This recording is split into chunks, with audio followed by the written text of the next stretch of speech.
కేంద్రం మరోసారి గ్యాస్ ధరలు పెంచడంపై సిపిఐ నేత భూకత్ అశోక్ తీవ్రంగా మండిపడ్డారు. విజయనగరం జిల్లాలోని గంట స్తంభం దగ్గర మోదీ, చంద్రబాబు, పవన్ ఫోటోలతో నిరసన తెలిపారు. కార్పొరేట్ సంస్థల లాభాల కోసం ప్రజల జేబులను ఖాళీ చేసే విధానాలను కేంద్రం అమలు చేస్తుందని ఆరోపించారు. ప్రజా సమస్యలపై కేంద్రం ప్రభుత్వాన్ని నిలదీయాల్సిన చంద్రబాబు, పవన్ కళ్యాణ్ మౌనం పాటించడం బాధాకరమని అన్నారు. సామాన్య ప్రజలకు అందుబాటు ధరల్లో గ్యాస్ అందించాలని డిమాండ్ చేస్తూ దశల వారీగా నిరసనలు, ర్యాలీలు నిర్వహించినట్లుగా ప్రకటించారు.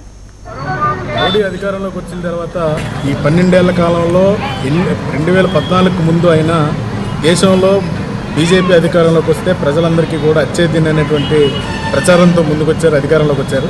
ఈ 12 ఏళ్ల కాలంలో ప్రజలకు అచ్చేదినేమో కానీ దేశంలో ప్రజల ఆర్థిక భారాలు, విపరీతమైనటువంటి ఆర్థిక భారాలు, కొనుగోలు శక్తి తగ్గిపోయింది. ఇవాళ ఆర్థికంగా ఆదాయం అయితే చాలా వరకు తగ్గిపోయినటువంటి పరిస్థితుల్లో ప్రజలందరూ కూడా అన్నీ కూడా సచ్చే తినేటువంటి పరిస్థితులు వస్తున్నాయి తప్ప ఇవాళ అచ్చే తినే పరిస్థితులు ఏం లేవు. గతంలో మే నెలలోనే పెట్రోల్ డీజిల్ ధరలు 4 దఫాలుగా పెంచారు.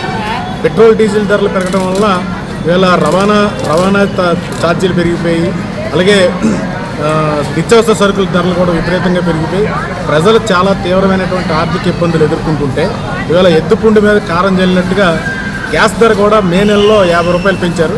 మోడీ అధికారంలోకి వచ్చిన తర్వాత ఈ 12 ఏళ్ల కాలంలో 2014కు ముందు అయినా దేశంలో బీజేపీ అధికారంలోకి వస్తే ప్రజలందరికీ కూడా అచ్చేదిననేటువంటి ప్రచారంతో ముందుకొచ్చారు, అధికారంలోకి వచ్చారు.